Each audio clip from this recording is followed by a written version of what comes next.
Wow, you're up early today. What's for breakfast?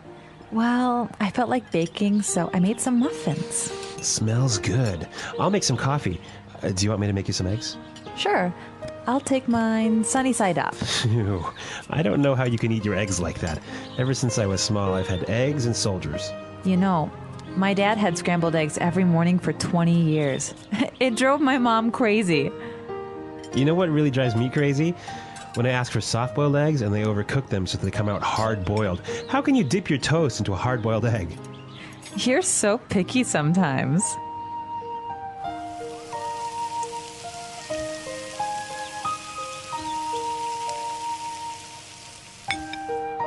Here you go, honey. Fried eggs.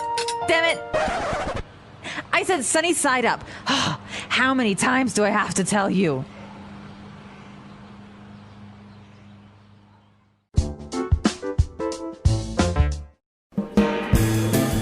Hello, English learners. My name is Marco. And I'm Erica. And today we're going to be bringing you a lesson about eggs.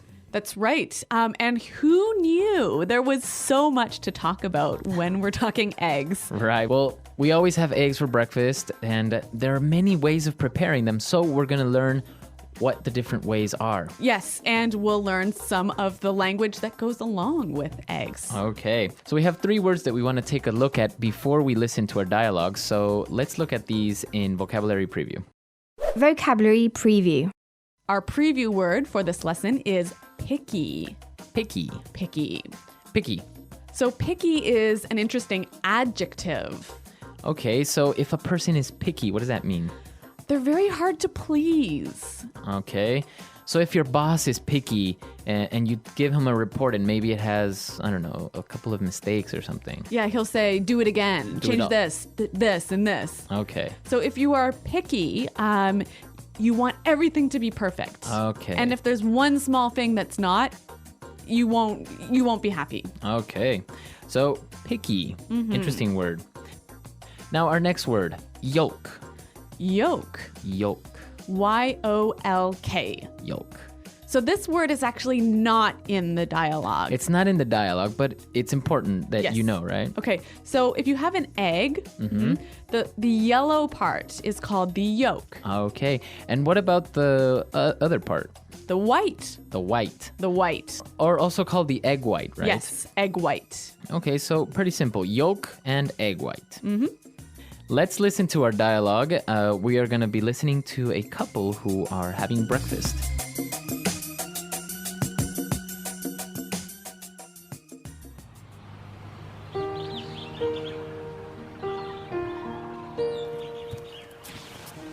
Wow, you're up early today. What's for breakfast?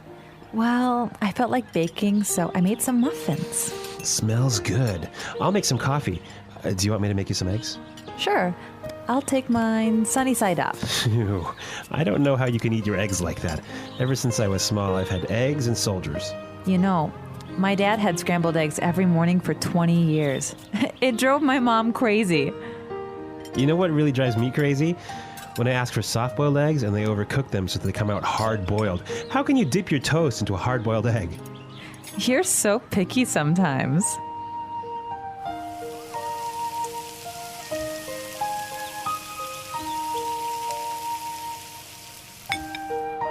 Here you go, honey. Fried eggs.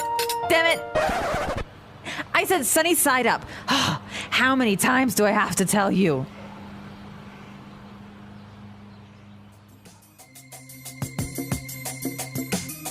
Well, she is definitely very picky and has a very bad temper. I know. I can't believe anyone would get so angry over their breakfast. Yeah. But I guess it is the most important meal of the day. Exactly. So we heard a couple of different ways of describing how you prepare eggs. So let's take a look at that in language takeaway. Language takeaway. Okay, so our first preparation method, my favorite, All right. sunny side up. Okay. Sunny side up. Sunny side up. Now, this is interesting. Sunny, like the sun, right? Exactly. So when you fry an egg, right, and the yolk looks like a little sun, right? Yeah, exactly. So why is it called sunny side up? I think because of what you just said. It looks like the sun. But you don't cook the yolk, right? Okay, yeah, the yolk is still yellow. It's still a little bit liquid, a little bit soft. Okay, because the opposite would be a fried egg. Yes, And that's our second word, fried egg. fried egg. So this, you put the egg in the pan and you cook it all the way through. All the way through. So the yolk is not liquid anymore. It becomes hard. And, Yes. Right? Exactly. Okay. A fried egg. Fried egg. All right. So now let's take a look at our next set of eggs. All right. Soft-boiled egg. A soft-boiled egg. Soft-boiled. Soft-boiled. Okay. So to boil, you put the egg In water. in boiling water Yes, and make it cook. and make it cook. So how long would you usually put it in for to be soft-boiled? 3 minutes? 4 3 minutes? Yeah. Okay. So you only cook part of the egg, right? Right. The yolk, the yellow part, stays a little bit wet, a little bit liquid. Uh-huh. Okay. So again, the opposite would be A hard-boiled egg. hard-boiled egg. Hard-boiled. So hard-boiled is when you cook the entire egg again. Yes, so then it's hard like a ball. The entire egg. Mm-hmm. So with this soft-boiled and hard-boiled eggs, this takes us to our next form, eggs and soldiers. Eggs and soldiers. Eggs and soldiers. Eggs and soldiers. Now this is really interesting. I didn't really know about this before. It kind of sounds like you're having eggs with a group of soldiers from the army. Well, this is a very British way of eating eggs. So you have your soft boiled egg in a cup, and you have a piece of toast.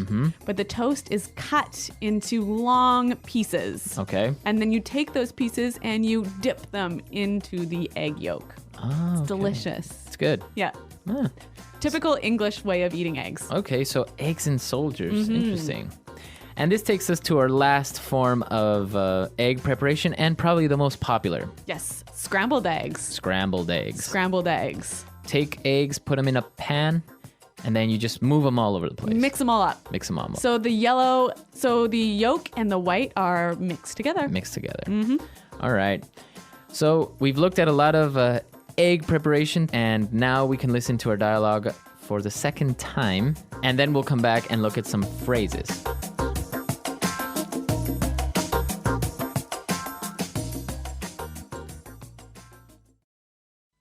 Wow, you're up early today. What's for breakfast? Well, I felt like baking, so I made some muffins. Smells good. I'll make some coffee. Do you want me to make you some eggs? Sure. I'll take mine sunny side up. Ew, I don't know how you can eat your eggs like that. Ever since I was small, I've had eggs and soldiers. You know, my dad had scrambled eggs every morning for 20 years. It drove my mom crazy. You know what really drives me crazy? When I asked for soft-boiled eggs, and they overcook them so they come out hard-boiled. How can you dip your toast into a hard-boiled egg? You're so picky sometimes. Here you go, honey. Fried eggs. Damn it. I said sunny side up. How many times do I have to tell you? Interesting that the man in this dialogue is the one doing the baking. Yeah, well, that's modern days. I don't know. Men are learning how to cook and, yeah. A house husband. House husbands, yeah, more popular these days. All right, well, since this house husband felt like baking, I think we should look at this and one other phrase in Fluency Builder. Okay, so great phrase. He said, I felt like baking. I felt like baking. I felt like baking.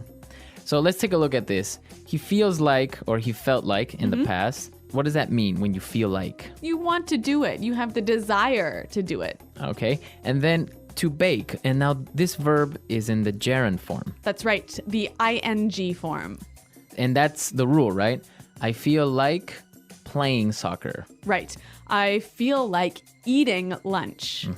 I felt like going to the movies. That's the way you would say this. You have the desire, you feel like doing something. Exactly. Okay, very good.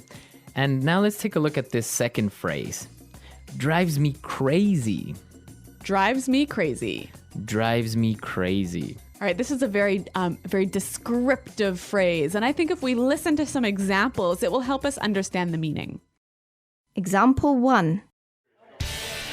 This music is driving me crazy. Turn it down. Example 2. Don't leave garbage in my car. It drives me crazy.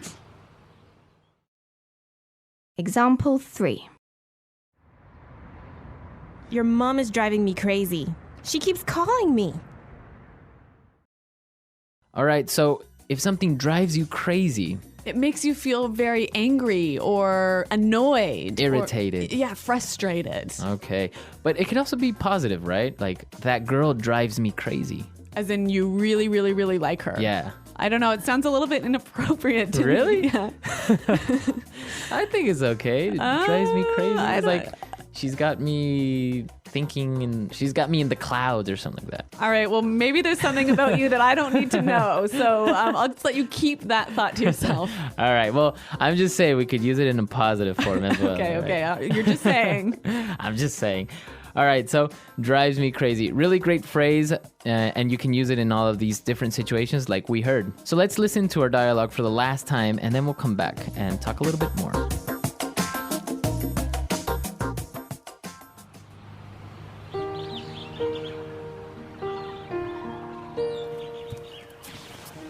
Wow, you're up early today. What's for breakfast? Well, I felt like baking, so I made some muffins. Smells good. I'll make some coffee. Do you want me to make you some eggs? Sure, I'll take mine sunny side up. Phew. I don't know how you can eat your eggs like that. Ever since I was small, I've had eggs and soldiers. You know, my dad had scrambled eggs every morning for 20 years. It drove my mom crazy. You know what really drives me crazy? When I ask for soft-boiled eggs and they overcook them so that they come out hard-boiled. How can you dip your toast into a hard-boiled egg? You're so picky sometimes.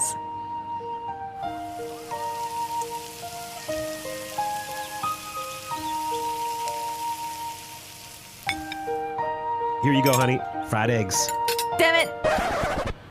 I said sunny side up. How many times do I have to tell you?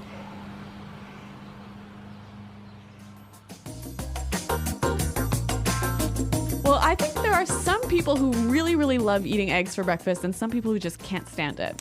Yeah. I don't know who, though. I mean, who doesn't like eggs in the morning? I know. I'm a big fan. Right? Yeah. Eggs, bacon, toast. Yes. Good stuff.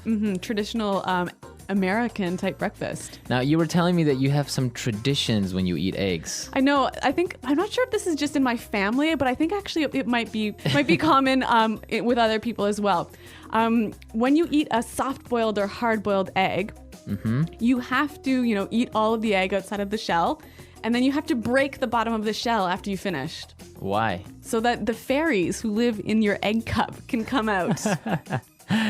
So it's kind of like a superstition. Yeah, I guess it is. Interesting. Yeah. So I don't know. You guys, do you have any egg traditions or any other crazy food stories like that? Well, for example, I was telling you that when I prepare scrambled eggs, sometimes I like to take some rice, some rice that has already been cooked, put it in the pan, and then take some eggs, 2 eggs, put it on top of the rice, and scramble the rice with the eggs. Okay, for breakfast? Yeah, it could be for breakfast. Really? Yeah, a little bit, not like a huge plate of rice. Or maybe at night, you don't have anything to eat. Okay. Scrambled eggs Yep. with rice. It's a poor man's food. All right. Well, it's also a quick man's food. Yeah, exactly. Well, we're out of time for today, but until next time, bye.